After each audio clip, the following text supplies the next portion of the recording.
దేశ అత్యున్నత న్యాయస్థానం సుప్రీంకోర్టు వరుసగా 2 రోజుల్లో ఇచ్చినటువంటి 2 తీర్పులు దేశవ్యాప్తంగా తీవ్ర చర్చకు కారణమయ్యాయి.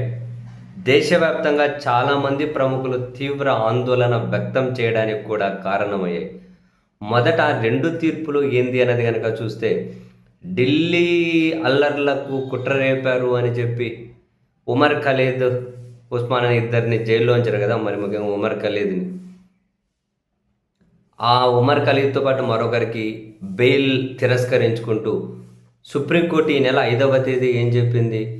5 సంవత్సరాల నుంచి వాళ్ళు జైల్లో ఉన్నారు, ఇంకా విచారణ కూడా ప్రారంభం కాలేదు, ఈ వీటిని బేస్ చేసుకొని వాళ్లకు బెయిల్ మంజూరు చేయాల్సిన అవసరం లేదు అని చెప్పి సుప్రీంకోర్టు ద్విసభ్య ధర్మాసనం తీర్పు చెప్పింది.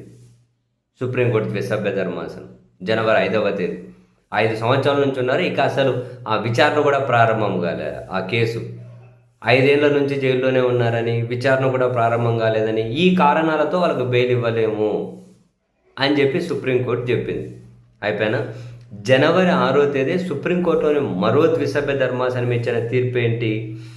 మనీ లాండరింగ్ నిరోధక చట్టం కింద 17 నెలలుగా జైల్లో ఉన్న అరవింద్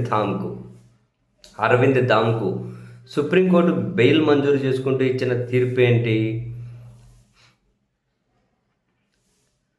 ఈ తీర్పు సందర్భంగా సుప్రీంకోర్టు 2024లో ఇచ్చిన 2 పాత తీర్పులను ప్రస్తావించుకుంటూ,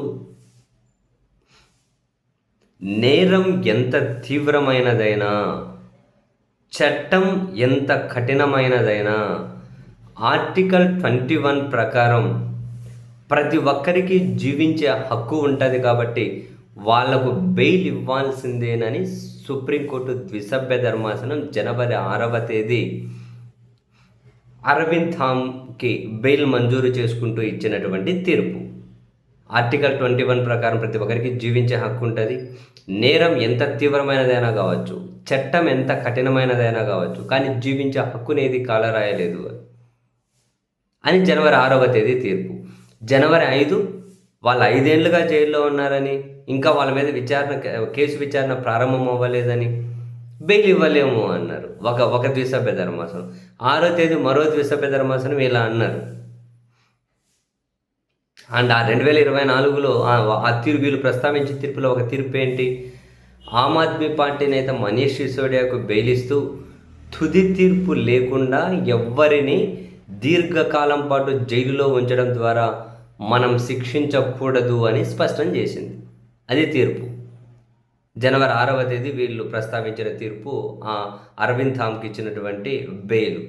జనవరి 5 మరో ద్విసభ్య ధర్మాసనం అదిగో ఆ విధంగా 2 భిన్న తీర్పులు. ఉమర్ ఖలీద్కి, షర్జీల్ ఇమాం వీళ్ళకేమో జనవరి 5వ తేదీ డిఫరెంట్ తీర్పు ఇచ్చి సంవత్సరం తర్వాత మీరు మళ్ళీ బెయిల్ అప్లై చేసుకోవాలని తీర్పిచ్చింది సుప్రీంకోర్టు.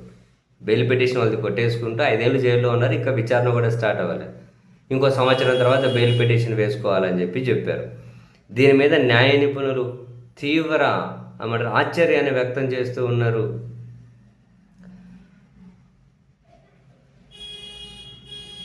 ప్రముఖ న్యాయకి కోవిదుడు గౌతమ్ భాటియా అసలు ఉమర్ ఖలీదు ఇమాంల బెయిల్ పిటిషన్ల విచారించిన ధర్మాసనం, ఆ ధర్మాసనం ఇచ్చిన తీర్పు ఏంటి? మరుసటి రోజు ఇంకో ధర్మాసనం ఇచ్చిన తీర్పు ఏంటి? ఇంత భిన్నాభిప్రాయాలు ఏంటి? నిర్ణీత సమయంలో విచారణ జరపడం కోర్టు బాధ్యత కదా. అలాగని చెప్పి ఉమర్ ఖలీద్కి ఇమాంకి వ్యతిరేకంగా ప్రాసిక్యూషన్ సాక్ష్యాలు ఏమీ అంత క్లియర్గా లేవు. వాళ్ళ మీద ఉగ్రవాదానికి సంబంధించిన సెక్షన్లు ఎలా వర్తింపజేయచ్చో ఇప్పటికీ చెప్పలేదు. అయినా కూడా వాళ్ళని 5 ఏళ్ళ నుంచి అసలు విచారణ లేకుండానే జైల్లో ఉంచేశారు అని చెప్పి ఆయన చాలా ఆవేదనను, ఆశ్చర్యాన్ని వ్యక్తం చేశారు. ఈ భిన్న తీర్పులు ఏంటి అని. మరో సీనియర్ న్యాయవాది సంజయ్ హెగ్డే దీని మీద సుదీర్ఘ వ్యాసం రాశారు. ఇదేదో మీరు ఉమర్ ఖలీదు, ఇమాము వీళ్ళిద్దరి భవిష్యత్తుకు సంబంధించి అనుకుంటే పొరపాటే. భారతదేశంలో అసమ్మతిని లేదా ఒక వ్యతిరేక అభిప్రాయాన్ని ఎలా వ్యక్తం చేయాలి అన్నది కూడా ప్రమాదంలో పడిపోయే అవకాశం ఉంది. ఆ సంకేతాలు ఈ తీర్పు చెబుతూ ఉంది అని చాలా ఒక రకంగా ఆవేదనతోనే ఆయన వ్యాసం రాశారు. విచారణ లేకుండా 5 ఏళ్ల పాటు జైలులో ఉంచడమే బెయిల్ ఇచ్చడానికి సరైన ఆధారం.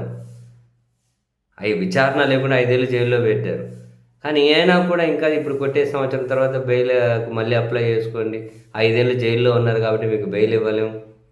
విచారణ ప్రారంభం కాలేదు కాబట్టి బెయిల్ ఇవ్వలేము అనడం ఏంటో నాకు అర్థం కాలేదని సంజయ్ హెగ్డే అనే సీనియర్ న్యాయవాది కూడా.